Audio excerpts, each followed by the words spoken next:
My name is Richard Gearhart, founder of Gearhart Law, a full-service intellectual property law firm, and you're listening to Passage to Profit, the show about entrepreneurs, businesses, and the intellectual property that helps them flourish.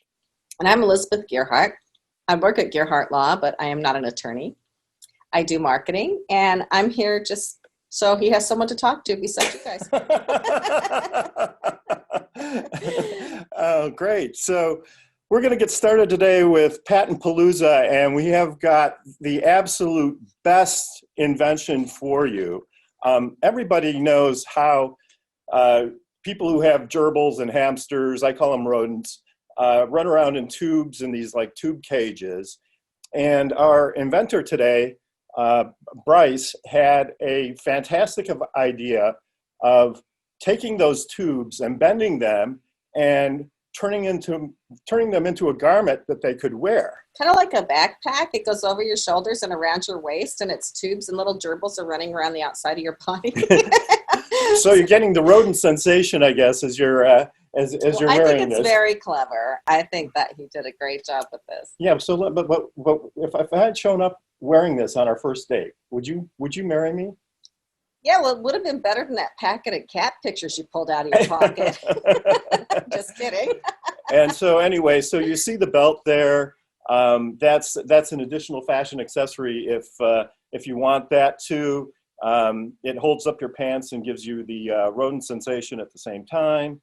And the guy's obviously smiling there, so he's having a really good time with his rodent pack, cruising down the street, and it can not only does it help with gerbils and hamsters. According to the inventor, you can put snakes in there, insects. Just the sky is the limit. So you wear your pets on the outside. It's called the pet display clothing.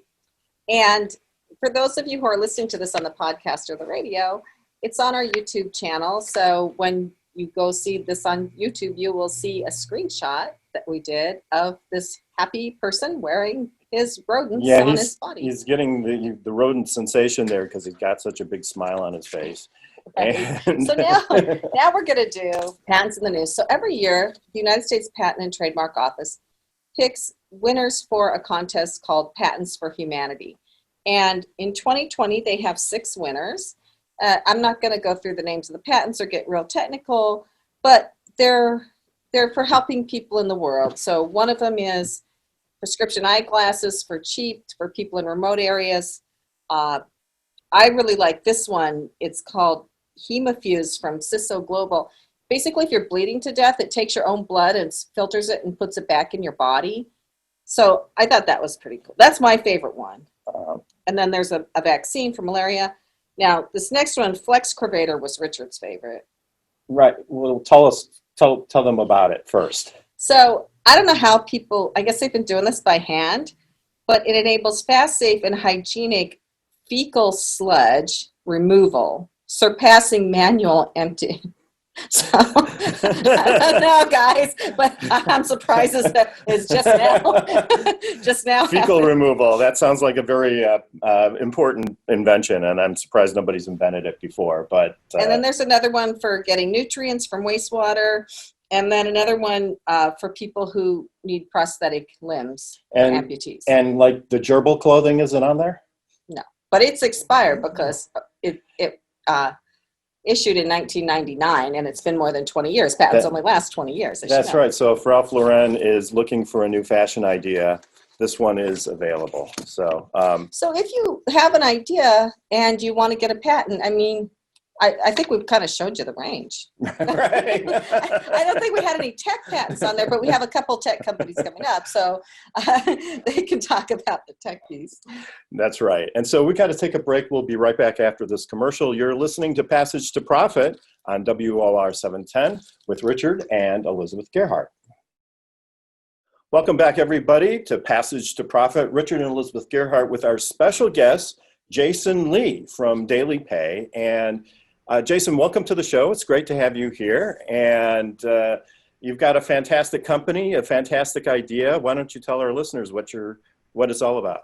Our company, DailyPay, really solves and addresses a really age-old question, which is frankly probably been asked since the time of Moses, which is, how can we actually control the timing of our pay?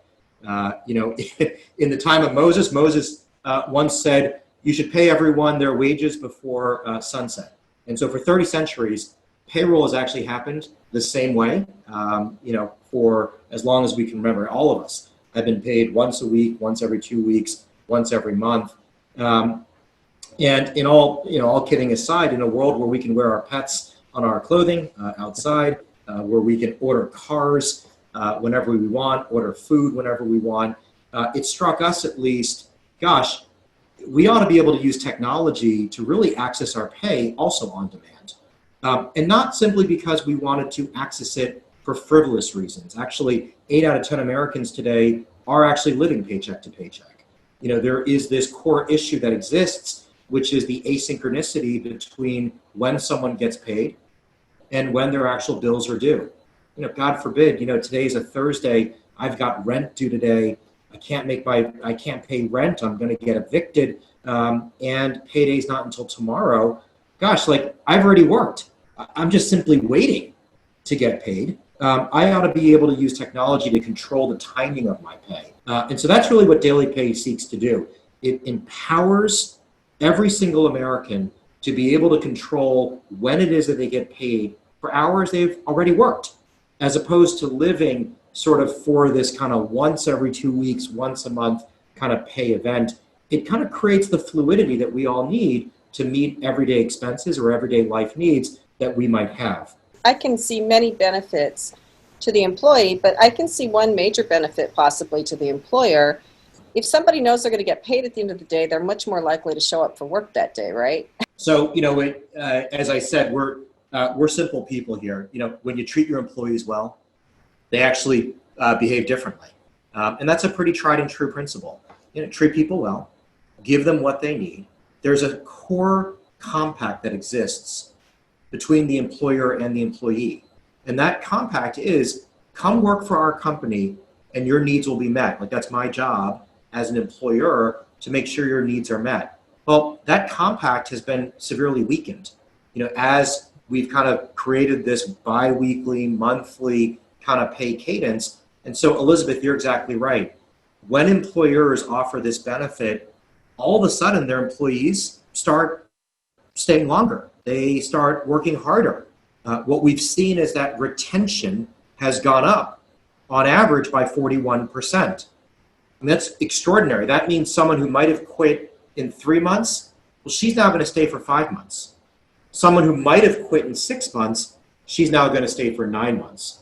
And you add up all that cost benefit for the employer, that's great savings for the employer, which ultimately lead to a benefit for the employee as well. So it's a real win-win when you think about it. That's really great. And I agree. I think anything that an employer can do that's economical, that can benefit their employees is a big win in my opinion. But how do you manage all of the accounts and all of the employees and all of the employers? You don't have an army of 50,000 bookkeepers, right? So how does this work? Yeah, so I know you've got a wide berth of folks who listen to the show, and so maybe I'll say it this way: that's the power of technology. The most wonderful thing about technology is you can create scalable, leverageable processes where you don't need 5,000 people running payroll for each individual company. We don't have that here. We're a company of 200 people, and our client base probably spans at this point 2 million Americans. And so you think about the power of the technology that we've created. Let me maybe say it this way. We got this really big computer that figures out how much you worked, and it kind of does a lot of this processing stuff. And it tells you, hey, you earned this amount of money, and if you'd like to access any of it, tap a button. Kind of looks like an ATM machine, but sits and resides in the cloud or on your phone. And tap a button, and an instant later, a second later, check your bank account balance. My goodness, the money's there. And that's really our job, is to kind of take care of all of that work behind the scenes. So then you're actually the payroll provider for the company, correct? We actually don't. And again, this is a little bit of kind of the magic of technology. We've created essentially this micro thin layer that actually sits in between the employee and the employer's payroll system. Maybe I can use an example that you're familiar with. Take Uber. What was the power of Uber? The power of Uber was there's this whole supply chain of automobile manufacturing that has never been touched. People make a car, they sell a car, they market the car, there are car commercials, there are all these things involved with the car process. And the end result is someone gets to buy this thing and you can now drive from your home to your mother's home. Well, what did Uber do? Uber inserted this very thin layer of technology which accomplishes the same purpose without changing the auto manufacturer's supply chain. Essentially now, I get to go from my house to my mother's house. But the process of making cars has not been changed. And so in the same way, the employer runs payroll as they always have. But we've inserted this thin layer which changes the experience for the employee. That employee can now control every aspect of her pay through our technology without the employer changing any aspect of how she runs payroll. No different than when the consumer changes her perspective with the ride. How many clients do you have now using this? So right now we have something like 300 companies across the United States, which employ something like 2 million workers. The companies that you might have heard of, large companies like a Kroger. Kroger is the second largest company employer in the country.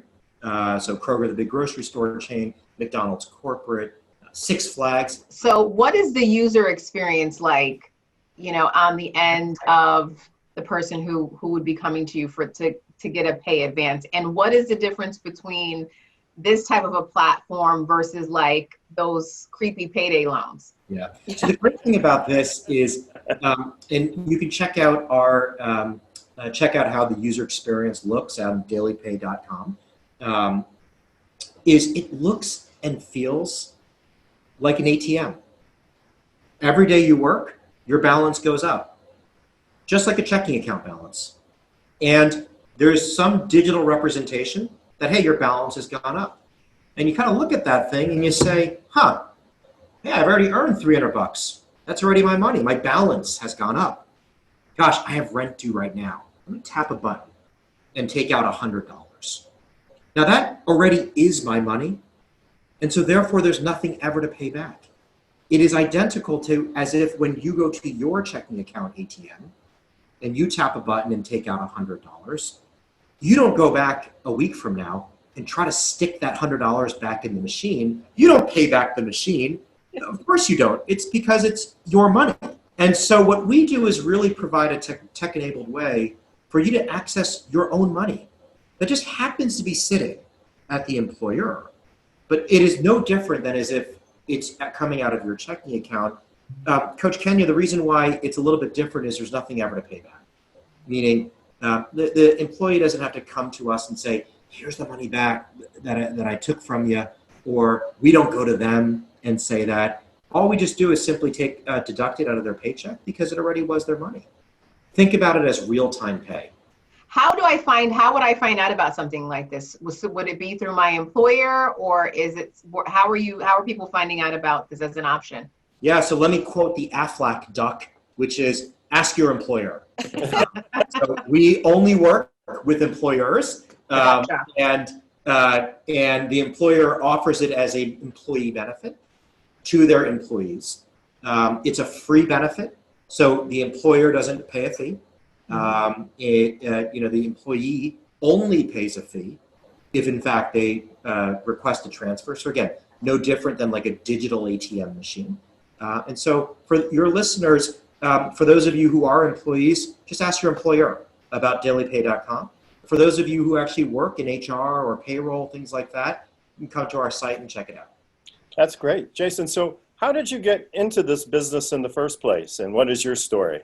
The reason I got into this was I really observed a fundamental issue in the marketplace, which was I started to think about all of these problems that existed because people could not get paid every day. So around the time that we founded the company, there was a lot of discussion around why is it that the economy is doing so well, but there's this widening income gap and this disparity that exists in America, where income inequality is continuing to increase. That's a very polite way of saying, the rich are getting richer, but on the other side, the not so rich, we're getting more not so rich. And when I dug into that problem, one of the reasons that I figured out was it had to do with the payroll cycle. The payroll cycle is designed to be very rigid and very demanding, where individuals who don't have the money to pay bills on average are paying $1,400 a year in late fees or overdraft fees. Now, for someone who makes $25,000 a year, that's a massive amount of money. Now, all of us may not think about those things here on the phone, but 8 out of 10 Americans are dealing with that. And so, I can't raise minimum wage. I can't get employers to pay more. That's not really what I can do, but what I can do is create technology which puts that money back into the pockets of these Americans. How can we get people to save that money? Then they deploy that in their communities. Then the local economy starts to increase. And that's how we will start to bring back some of these places. When I looked on your website, it said you were venture backed. Is that right? So our company is backed by venture capitalists in like Silicon Valley Venture. So how did you get that to happen? Because I think that would be a dream for any tech company, right? So how did that come about for you? Fundraising, of course, is always a challenge. And a lot of entrepreneurs and founders will ask me, well, how do you get a big VC backing? The first thing I would say is VC is not for everyone. It's one thing to get a lot of funding, but of course, the cost of that is you have to give up a portion of the control. And so, that's always something I remind folks is, I just work here. I founded the company, but, I just work here, and I have a team of investors that I partner with. But I'm one of, 5, 7 voices around the table. But if you were looking and considering that path, what I would advise is, number 1, solve a big problem. But number 2, have passion about that problem. You can probably tell that I'm deeply, deeply passionate about solving this issue. Because I think that this, I've got a finance background, and so I see the world in a very particular way. Nobody has ever thought about payroll as a problem that creates personal finance issues. Payroll has been one of those industries that hasn't changed, as I said, in 30 centuries. But applying a little bit of financial technology to this problem set can unlock a very different outcome. And so I have a personal passion for solving this issue. So 1, solve a big problem. And 2, solve it passionately. Then you'll find the right folks to back the company. So before the show, Jason, you mentioned that you had some intellectual property stories or issues that you were dying to talk about. So I was wondering if you could share that with our audience. IP is a very, very important asset, for lack of better words, for growing companies. But I'd encourage folks to also look at it the other way. When we started the company back in 2016, there were 2 companies doing what we did. Now there are 30 companies around the world doing what we are doing. And so IP is extremely important, but I wanted to give a contra view, which is also, you'll know if you've tapped into a big market, if you see 29 other companies start to do what you're doing. Right. And that's generally a pretty good indicator that you're onto something pretty big. Right. Your earlier question, Elizabeth, is probably what will attract venture capital money. Yeah. When you have 29 other companies trying to get into your space, yes, that's competition. But that also probably means that 29 other companies have figured out, hey, this could be the next big market. So your biggest challenge right now is probably marketing, is that right? Because if there are 29 other companies, how do you stand out from and have people use you instead of them, right? There's no silver bullet. You could think it's marketing, you could think it's product, but for those of you who are in the business of founding, running companies, what I would say it's all of the above. It's about execution. You got to have the passion to really run through walls. and find this is not helpful to anyone, I know, but find a way to win. And you have to be able to drive through the obstacles. There is no silver bullet. Every situation is very specific to your particular product or problem that you're trying to solve. There are lessons and principles and best practices, but at the end of the day, this comes down to, like, who are my customers and how do I apply these principles to that customer set? And so in our case, Elizabeth, yes, one of the things we do think about deeply is our go-to market strategy. But I will tell you, even that's evolved probably every quarter in the last 3 years. And so really the key is having a very, very close insight. What are our customers wanting? What are they buying? How are they thinking about this decision? How do I juxtapose that against the state and growth of the market? Because there are certain strategies which applied for us 3 years ago, which frankly, I look at those now and I say, my goodness, what was I thinking? That would not apply to what we're doing today. And so it really is sort of aligning and latching that together. Well, you've really experienced, extremely rapid growth over the years. It's been, and so you have to change quickly as the company changes quickly. And getting back to the IP question, what I hear investors asking most often is, well, what are the barriers to entry, right? So the barriers to entry can be, and that's of other companies, right? So how do you prevent other companies from doing what you're doing? And in some cases, it's intellectual property. In other cases, it's maybe a trade secret software that is especially hard to develop. In other cases, it might be industry contacts that can help grow the company quickly.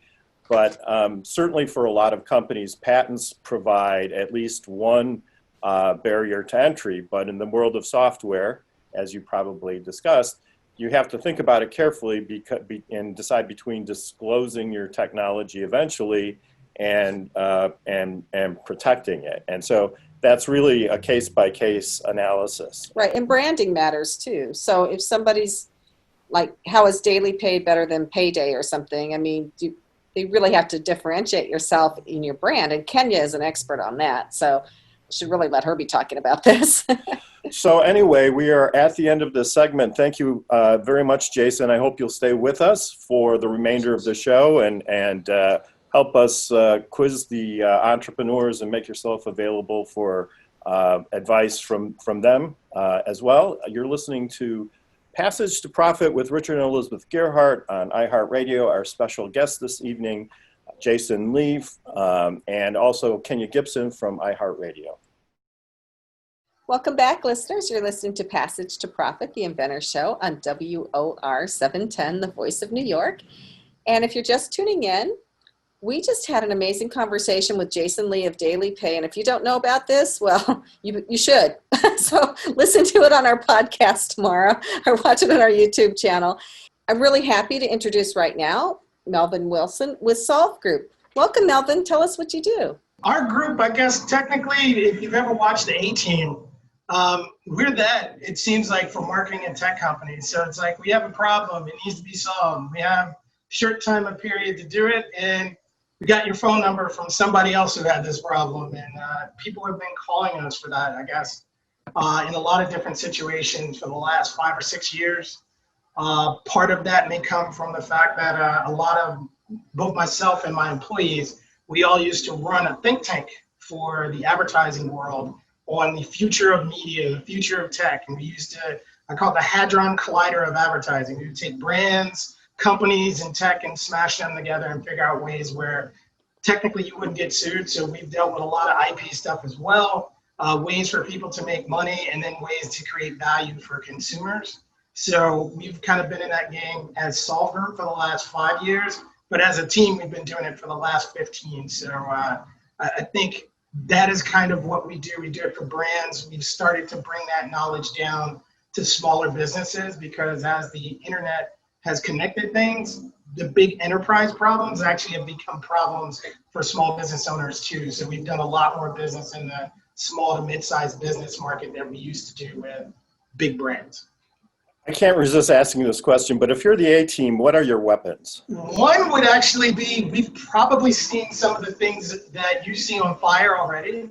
So we might actually have a on-shelf solution. So I'll throw facial recognition out there. The easiest way to make facial recognition legal was to map people's faces with expressions and then turn it into data, because then it's legal. If I send your face to an Amazon Web Cloud server in Ireland, that's illegal. If I send the data of your face and match it against somebody smiling, that's legal. It took us a while to figure that out, but like those are the types of things we've actually just shelved to bring off the shelf to fix things. How do you do transactions when you're not a bank? Those types of things are things we've been asked in the past to create quick solutions for companies. So if I'm a small or medium-sized business owner and I have a problem, the bounce rate on my website, for those of you who don't know what a bounce rate is, people are leaving the website too quickly. How would you advise that person? How would you help them? First question I would ask is, do you need a website? Because a lot of things that small businesses can do, you can actually do on social media at scale a lot easier at first. Then when you get larger, maybe a website becomes more important. But initially for small businesses, especially if you do e-commerce, your most important thing is your Shopify store or what you're doing on Amazon, different things like that, more so than your website, because one of the biggest hits for a small to mid-sized business for digital is cash flow.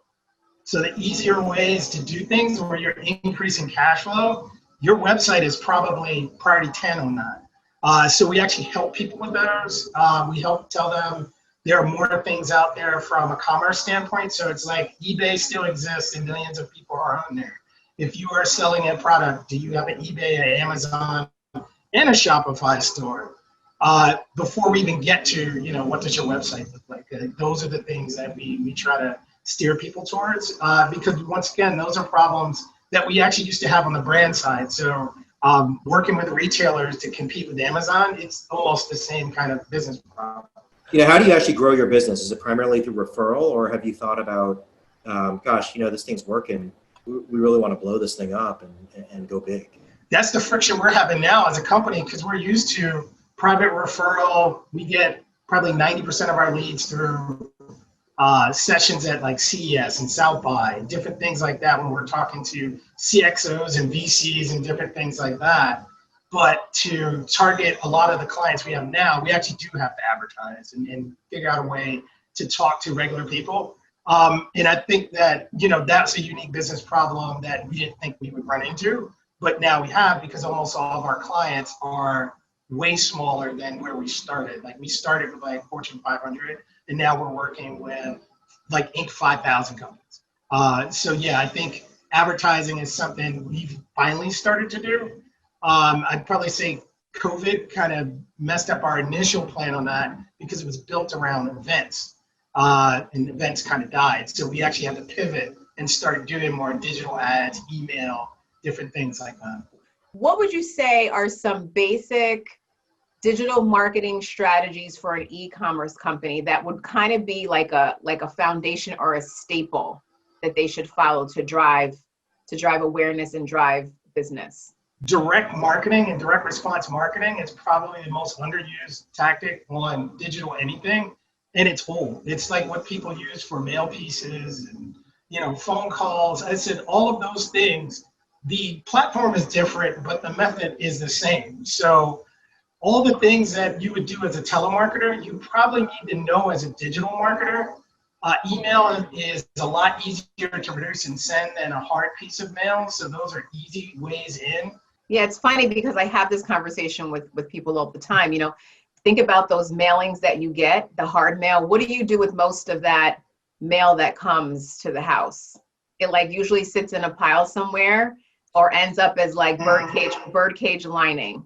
So it's a little, so doing it, basically what you're doing with email marketing, you're taking what you would have done physically with a piece of paper and you're getting it right into someone's inbox. So I think that's a wonderful strategy. Copywriting has become a thing now, because when you talk about radio, when you talk about things like Amazon Alexa, what's the easiest way to turn somebody? You actually have to talk to them.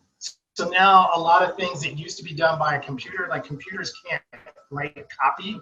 You actually need someone who can write. So you can say something when people are asking Alexa, where do I find baby food? Like, you actually need to be able to respond to them. And that was actually a market gap we saw for small businesses as well, because those ads are really cheap to buy. So like, you can buy as many as Procter & Gamble as just a guy, right? So you need to find a writer, then you need to put something out there, and you can start to churn leads for your business. So it's an interesting way that it's kind of worked out, because I said the people who mastered this are probably 85 and retired, live in Connecticut, and used to work in the magazine industry. But those guys are the people that folks need to talk to now, because they know this stuff backwards and forward. I do get a lot of email advertising, and usually I hit the junk folder key and I send it immediately to the junk folder. But maybe 1 out of 20 I'll look at and say, this looks kind of interesting. And it really has to do with the subject line. What I don't like are the emails from people who pretend like we've talked in the past. They're very creepy and unauthentic. For a small intro company coming into a marketplace that is bootstrapping, what type of budget would you set aside? Are you talking $5,000, $10,000 to get somebody started? Can you kind of go into that a little bit for me? Sure, I would say start where you can. I mean, most platforms you can start with as little as 25 to 50 bucks.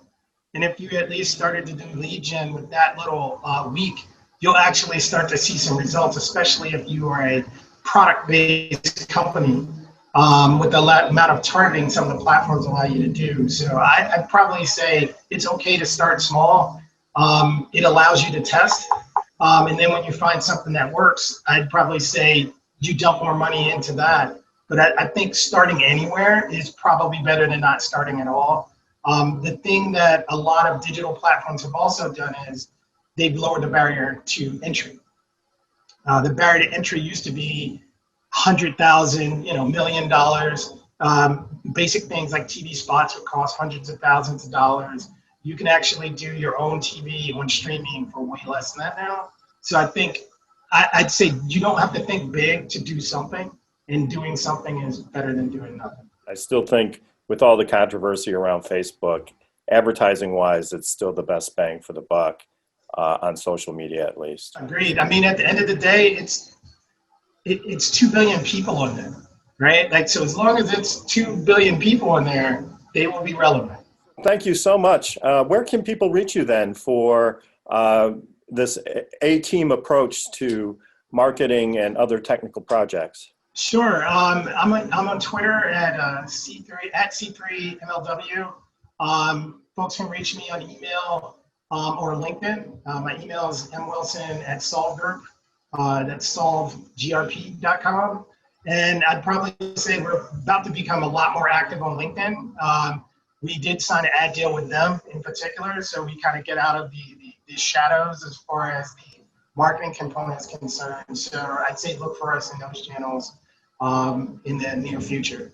So SOLVEGRP, and it's Melvin Wilson, and LinkedIn is a really good place to find him right now. Well, this is Passage to Profit, of course, with Richard and Elizabeth Gearhart. Our special guest this evening, Jason Lee from DailyPay. We just heard from Melvin Wilson from the Solve Group. We'll be back with more fascinating intellectual property and entrepreneurial information right after this message.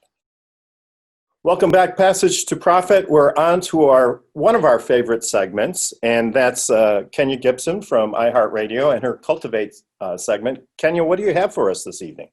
So today we're going to talk about the HBCU Change app that was just launched a few weeks ago. And it's an app that is designed to help historically Black colleges and universities to engage with alumni and supporters. So going into September, there was a need for colleges to have funding. They're going through COVID. There's all these different things that are happening, and there's going to be a lot of people who are going back to college who are not going to have access to these funds. So one of the people that I actually know, his name is Steve Cannell. He's one of the contributors to the culture, and he has a couple other partners, Xavier and Justin, who actually created the One Music Festival. They came together and they said, listen, we're all alumni. We're going to create an opportunity to help these colleges, raise money and raise awareness for the needs that are there. So they actually launched, they've got a bunch of colleges that are on board, and basically how it works. So every time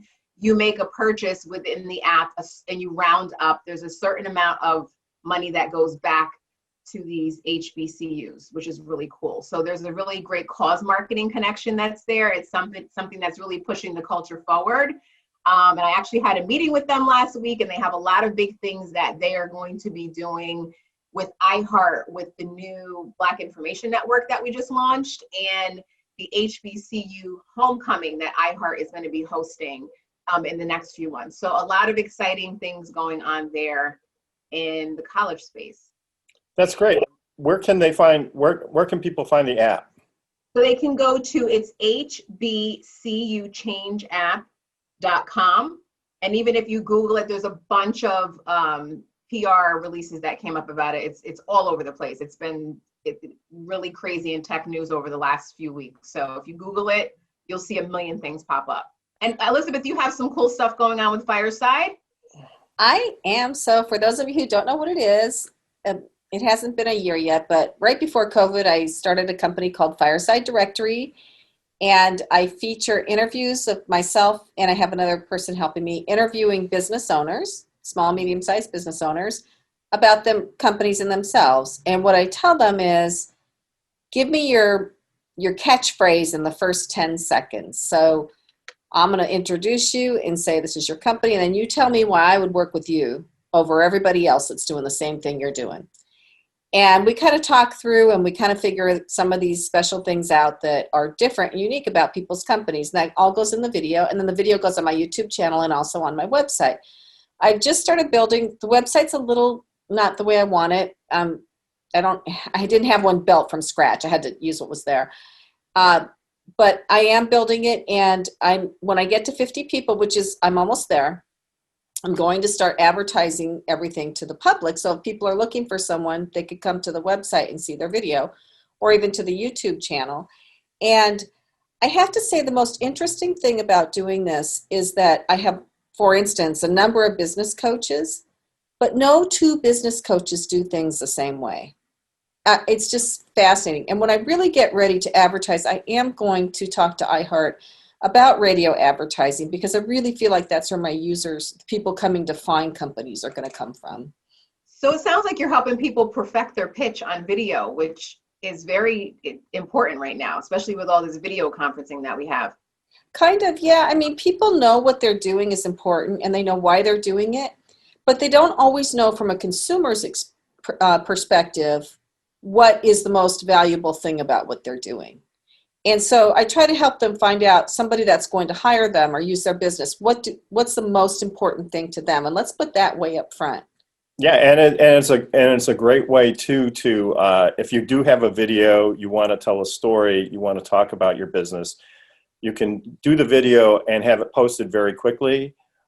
If you're trying to integrate it with your website, that can take weeks or months depending on the support you get from your web provider. This is instant. You can change it if your business model changes. So she's had a couple of redos already. And so it's a great business tool. It's also free right now for the video interview and to be on my YouTube channel and website. Eventually it'll be a subscription fee, but right now I'm just building. I don't feel like I can offer the value I need to add to get paid for this, but I'm hoping next year I will. So now I get to introduce our presenter.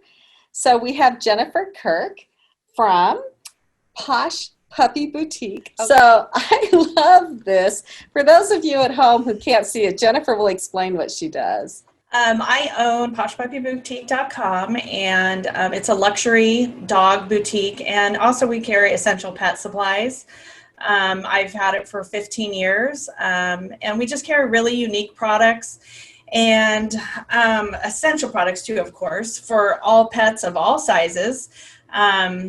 We have over 15,000 products on the site, and if you take a look around, you can see it's, we have everything. And every time I think that I've seen something new comes out. It's crazy. So I started the site out of my home 15 years ago after coming off of working on eBay as a power seller for a couple years, and just found this love for working with pet products. I quit corporate America. I just want to get out and just do my own thing. And this hobby turned into a multi-million-dollar business, and I have 28 employees, so we do really well. Congratulations. So Thank you. it's absolutely fantastic that you've had so much success. So what do you think made your business different from the other pet suppliers out there? We carry really unique products. We do not carry big box stores. You won't find anything in our store that you're going to go and find in Petco or PetSmart. And even right now with COVID, it's been a big thing because people are trying to buy in the USA. So we really promote that we are a US-based business. We ship from in the United States. Our products are mostly made here. Some are made overseas, but not from China. And we're women owned and operated, and that's really the push that we have, and it's worked. Your things are very high end too. I mean, one of these little dog coats that you have looks like a designer dress I bought for my daughter when she was little, right? I mean, they're very... Yeah. I had 4 girls, and, I was always dressing them really cute. And once they started getting older, they didn't want me to do that anymore. So then it was a turning on the dogs. And so we always had small dogs. And my kids actually enjoy dressing up the dogs more than their dolls. So that's kind of how the whole thing started. Right. Yeah, but we have clothes, we have cashmere sweaters for $300 and $400. But we also have basic items that for pet lovers that, maybe a jacket for $15. So we have a big variety for everybody. So it's not just high end, but we definitely promote the luxury items because they're so unique. What do you have for an 80-pound pit bull? We do have sweaters, and we do have sports apparel too. So any of the teams that you might like, but we carry, it's not my market, but about 10% of my products do go for the big dogs. We actually have a big dog category, and my line for that is we don't discriminate a bit against big dogs. Are you seeing an uptick in sales since everybody's been home with their dogs? I mean, my dog's like, when are you going back to the office? I think I know, right? We actually, crazy enough, our Q2 sales outdid last holiday sales, fourth quarter of last year. So we surpassed that, which was pretty crazy because that's usually a pretty slow time of the year for us. We did really well, and we attribute it to the fact that all the shelters are pretty empty. The adoptions are out the roof. And I really think that's just because people are home now and they don't have the guilt of leaving their dogs behind. So they're buying, our most popular thing right now are toys. So people are just buying small items just to spoil their dogs while they're home. Who's the typical buyer? I mean, is it a first time, and how do you target them? Is it a lifelong dog person? Is it a first time person? Do you see kind of differentiation? Are you able to kind of cut through the data? Our biggest demographic is women 55 and older. And it's usually empty nesters or just people who didn't have kids. And so then these are their kids. So they treat them accordingly. So that's been our biggest demographic is 55 and older women. Yeah, the reason I was asking that question, I think for the listeners is it's just so important to know who your kind of power buyers and your power customers are. Agree. Just Jennifer clearly knows her business. Women over 55, who might be empty nesters or may not. I mean, that's just that level of clarity and specificity. I mean, that's what, that's why this is a 28-person business. Because, to have that level of clarity as to who are the power buyers and the dedicated consumers, that's just like lesson number 1, I would say, is knowing who actually your customer is. Yeah, pulling all the data. I mean, I spent so much time on analytics and just reading all the reports over the years just to find out exactly who my market was. I think that your products are fantastic. And you said you kind of came up with these based on how you address children. So that's really smart because dogs are like children, right? I agree. They are like, we even have strollers for the dogs. People will go on walks with their dogs in strollers, especially the elderly dogs, the little ones, because they can't really walk, but they still want to get them outside. So, we really have modeled around the dogs are children. So Jennifer, how long did it take you to define the market that you discussed with Jason? Was that something that you learned right away, or did it take you some time? It took some time. I would say when I first opened the business 15 years ago, that was the era of the Paris Hilton and the little dog in the little purse. That's when I started it. So that was really my demographic back then, because everyone, she was, you know, in the media so much, and all the younger women were doing what she was doing. But quickly, within probably 3 years, everything changed, and she was out of the media spotlight with the little dogs. And then I really had to fine tune what my demographic was. And that's, you know, just doing, honestly, years of research, going over reports and meeting with different marketing companies and just figuring out what it was. So it's not always an easy and immediate process. And to know what differentiates you, you have to have an awareness of what other people are doing, because you want to make sure that you're differentiated from the other people. And so I think you do have to have an awareness of the market, right? Yes, I agree. And I'm always watching, I'm always researching my competition. I want to see what they have that I don't have. And I do have ways to look at their analytics just to see like people that are coming to their site. There's so many different software programs out there or companies that can help you with that, but you have to be aware who your competition is and make sure that you're being competitive. So how are you advertising this? What is working the best for you? Well, honestly, I don't do a lot of advertising. I have done so well in my Google SEO work, organic. When I started 15 years ago, I think I was kind of ahead of the game before Google became what it was. So I do a lot of that. I have a marketing company that does all of my SEO work that, you know, entrenches Google with my data. I do some Facebook advertising, some Instagram, but it's pretty minimal at this point. So it's good that after 15 years of basically Google, I don't have to market as much on social media, you know, because I feel like that really is the platform, because I don't advertise on Google because it automatically comes up right away. I'm usually within the first 5 of Google. Do you get a lot of word of mouth referrals for these? I imagine people are walking their dogs and people are like, where did you get that? Yes, we do. We just started up a program a year ago for influencers. So there's a lot of dog influencers out there. So that has really helped. I have a lot of celebrity clientele. So that helps because that word goes around. I actually am on the Vanderpump Dog Foundation as an executive board member. So I have a good niche in the celebrity community.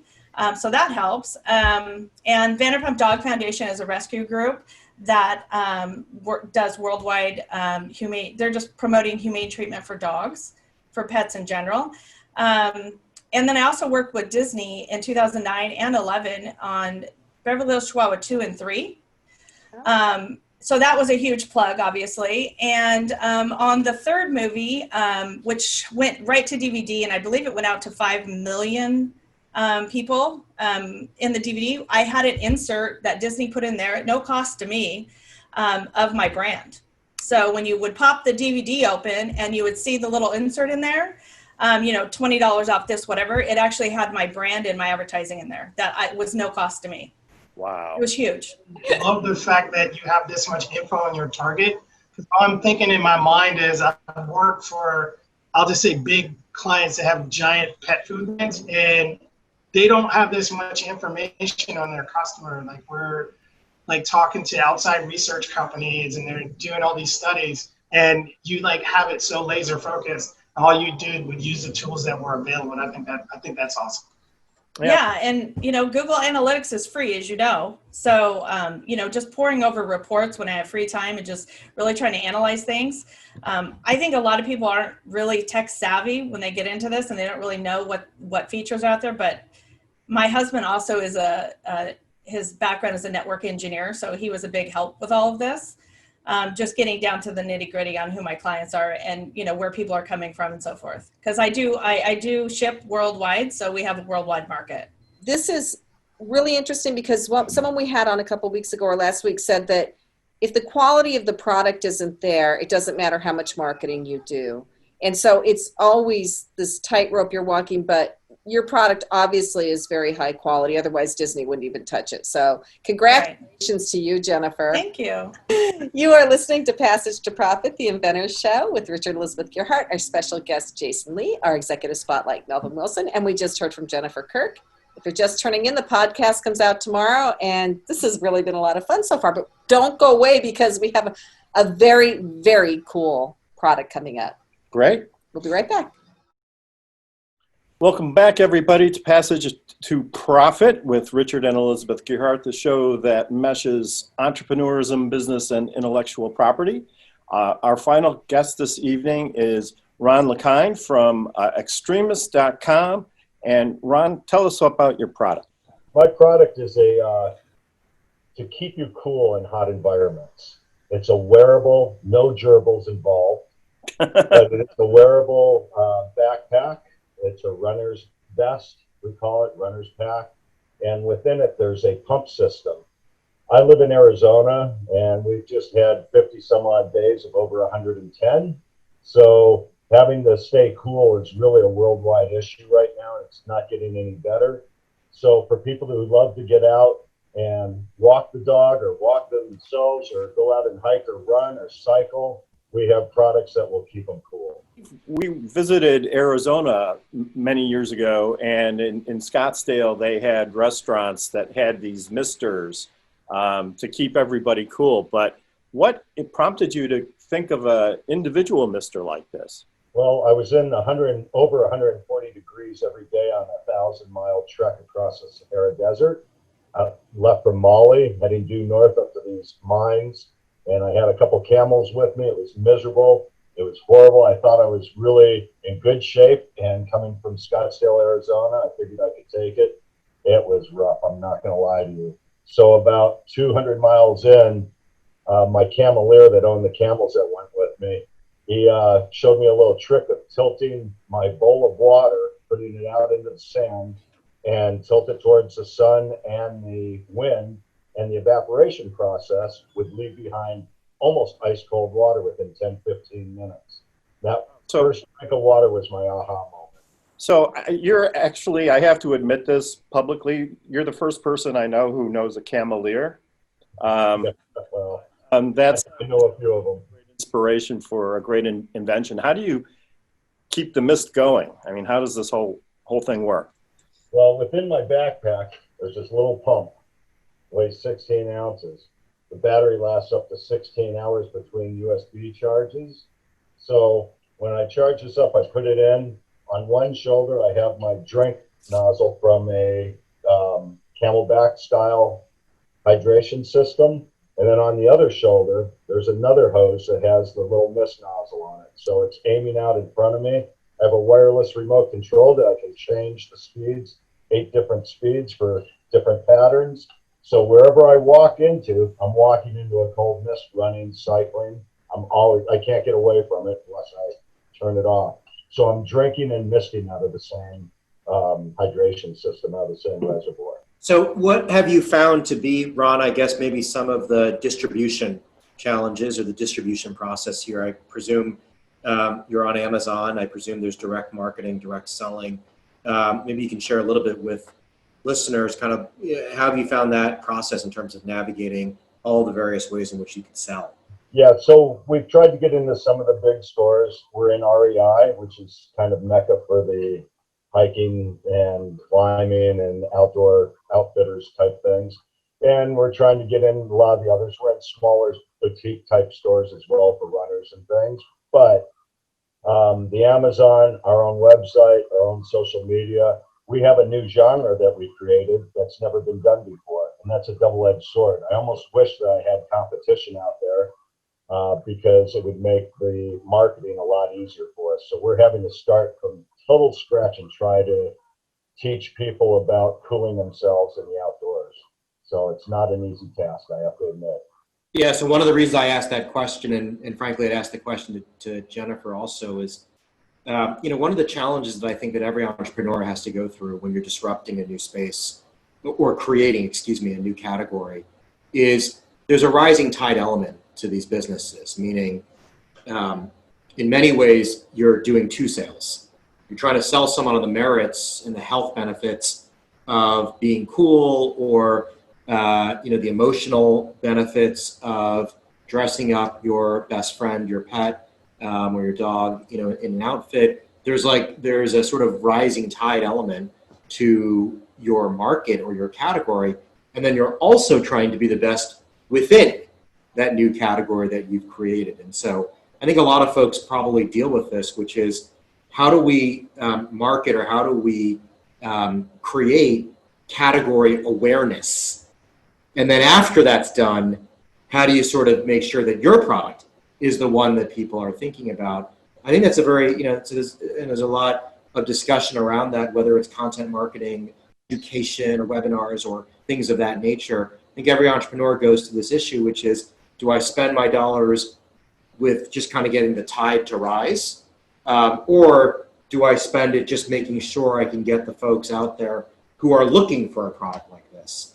And so I think that's something that every young entrepreneur or every early entrepreneur has to think about, and how to divide that prioritization. Yeah, you can keep yourself cool with our system, whether you're just out taking a walk at night or even in the evenings here. It's so hot.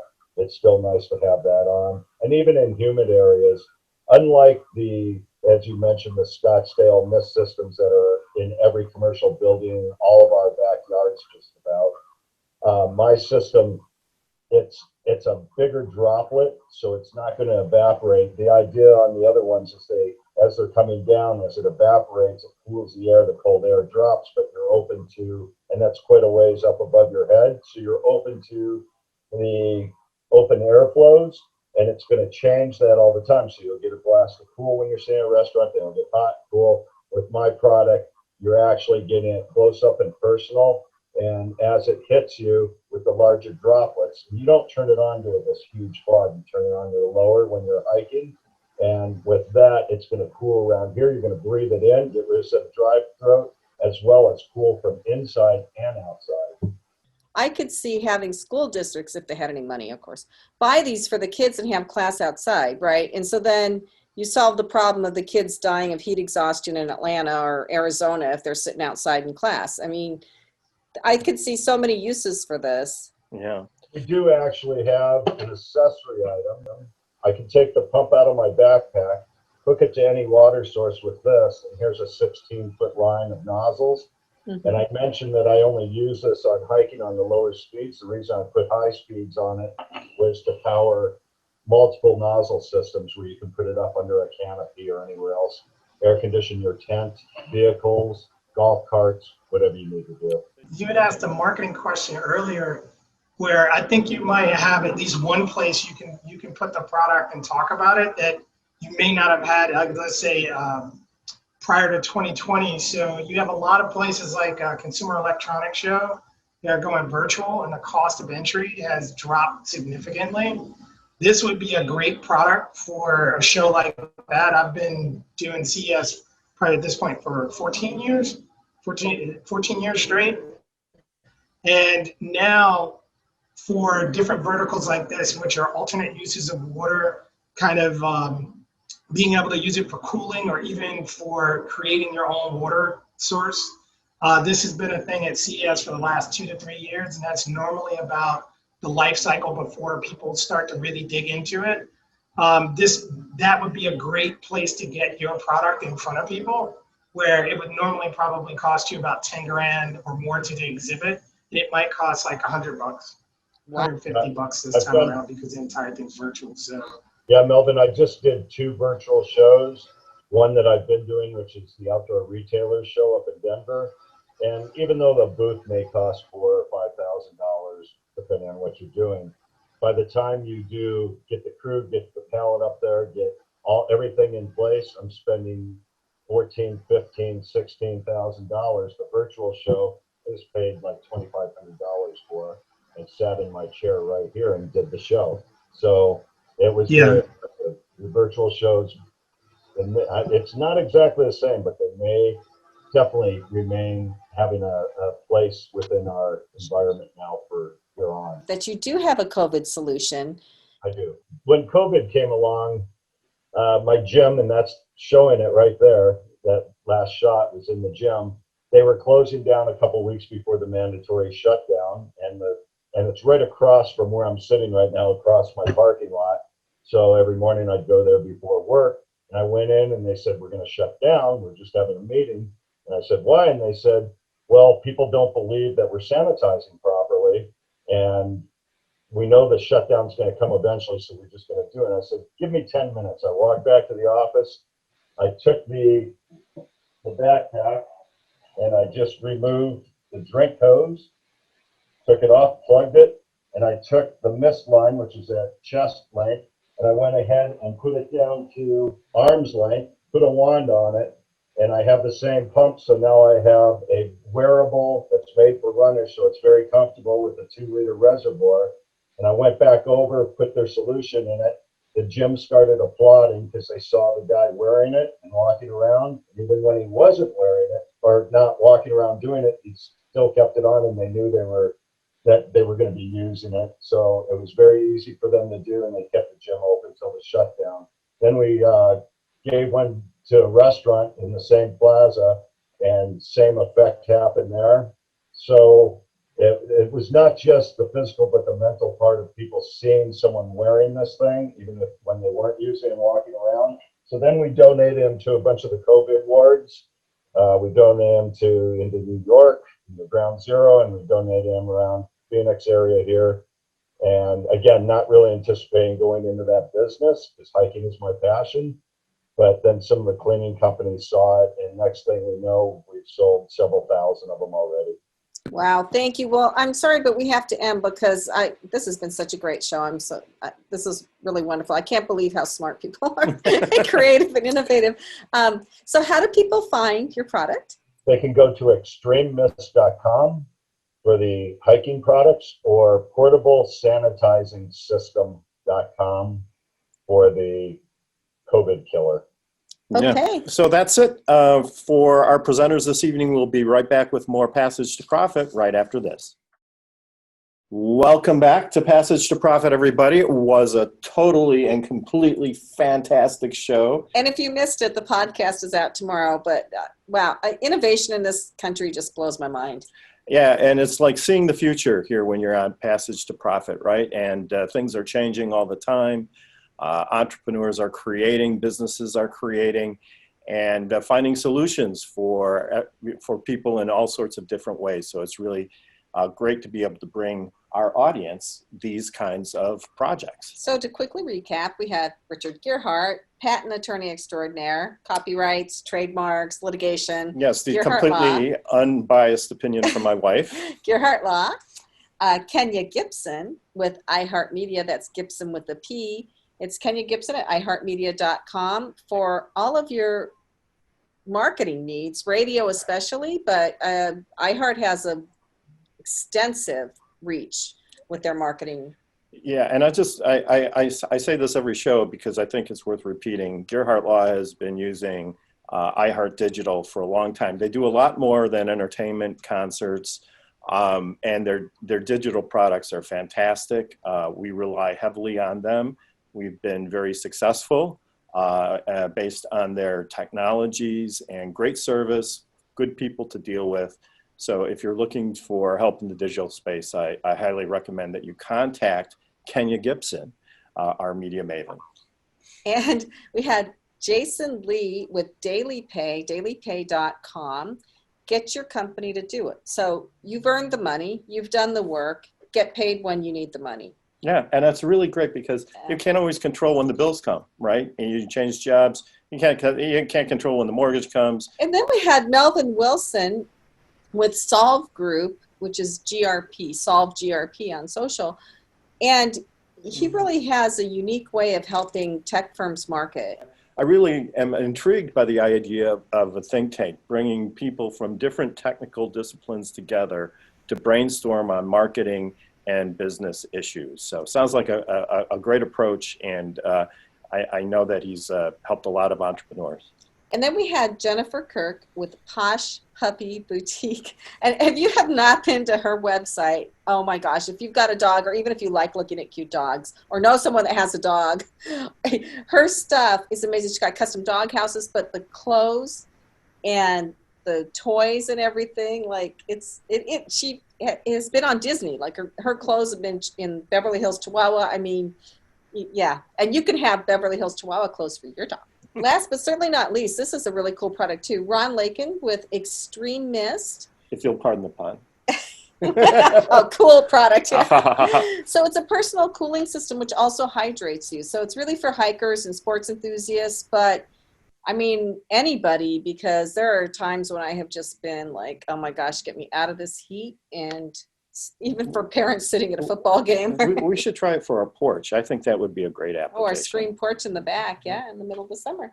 Thank you, everybody. Oh, and we have to thank our wonderful producer, Noah Fleischman at iHeartRadio. He takes the sound he gets from Zoom and tries to make it decent enough so that it sounds almost up to iHeart's normal standards, but he understands. Yes, thanks, Noah. Jason, any final words for our audience before we depart this evening? If you have an idea, I would encourage you to go do it. This is the greatest country to start a company, to get the support, to get the capital, the regulation. All of it is geared towards making you successful. If you have a great idea, research it and go for it. I always enjoy talking to entrepreneurs about how they're getting their products out in the market, and glad to be bringing them, I'll just say, enterprise level innovation and strategy down to the people. It's not just for big companies anymore. I just want to commend everyone in the conversation today. You're doing some really innovative things that are helping people, which is great, right? Especially in a time when we're all kind of going through it as a country. It's good to know that there's a lot of solutions that are out there that are making people's lives easier and better. You know, everything from, you know, doing stuff for our animals and pets, which turns out to be healthy for us. And then Ron, I commend you what you were doing in the COVID space and, you know, donating those products like to first line workers. Like, I think those things are so important. And Jason, getting people money early in a time when we need money and we need access to our money. So that's great. And then Melvin, I love what you had to say just about, you know, helping companies market themselves affordably. I think sometimes people get caught up in the misconception that marketing can be expensive, and it can be, but I love some of the solutions that you brought to the table today, that it's important to get your business out there, create awareness, and do it in a very efficient way. So thank you to everybody. This was a great conversation. Thank you to Elizabeth and Richard, because we wouldn't be here if it wasn't for you. Yes, and follow us on social media. If you want to see Checkers, the copyright cat, you can see pictures of her on our social media, Passage to Profit or Passage to Profit Show. We have Twitter, Instagram, Facebook. Yeah, and that's it for this evening. Thank you very much for tuning in. We love our listeners. Any comments, questions, we'd love to hear from you. And you're listening to Passage to Profit on WOR 710, the voice of New York.